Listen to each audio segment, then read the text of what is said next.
Welcome to Eswari சமையல். இன்றைக்கி நம்ம கிச்சடி பண்ண போகிறோம். வாங்க அதை எப்படி செய்யலான்னு பார்க்கலாம்.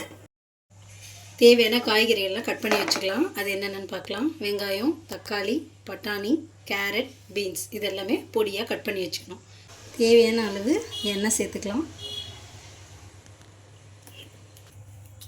2 பட்டை இலை, ஒரு வரமிளகாய், 2 துண்டு பட்டை, கொஞ்சம் கடுகு.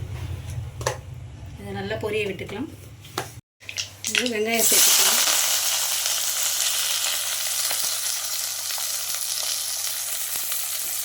பச்சை மிளகாய் கீறி வச்சுருக்கேன், அதையும் சேர்த்து வதக்கிக்கலாம்.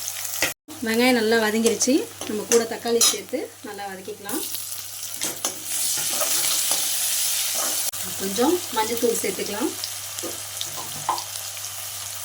தேவையான அளவு உப்பு கொஞ்சம் சேர்த்துக்கலாம். இது நல்லா வதங்கிருச்சு. நம்ம கட் பண்ணி வச்ச காய்கறிகளை அதில் சேர்த்து நல்லா வதக்கிக்கலாம். காய்கறி இப்போ நல்லா வெந்துருச்சு. நம்ம அதில் கொஞ்சம் தண்ணியை சேர்த்துக்கலாம்.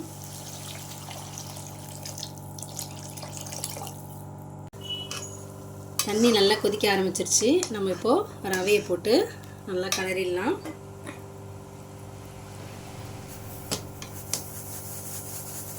அடுப்பை ஃபாஸ்ட்டாகவே வச்சு கிளறலாம். ஸ்லோவாக வச்சிங்கன்னா குழஞ்சிரும்.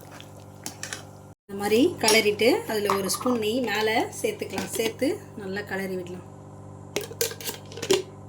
கிளறிட்டு ஒரு 2 நிமிஷம் அதில் மூடி போட்டு மூடி வைக்கலாம். இப்போ கிச்சடி ரெடி ஆகிடுச்சு. நம்ம கொத்தமல்லியை தூவி கிளறி விட்டு பரிமாறலாம். டேஸ்டான கிச்சடி ரெடி ஆகிடுச்சு. கூடவே இந்த மாதிரி ஒரு தேங்காய் சட்னி வச்சுக்கிட்டிங்கன்னா ரொம்பவே அட்டகாசமாக இருக்கும். இந்த வீடியோ உங்களுக்கு பிடிக்கும்னு நினைக்கிறேன். நீங்களும் உங்கள் வீட்டில் ட்ரை பண்ணி பாருங்கள். இன்னொரு வீடியோவில் பார்க்கலாம்.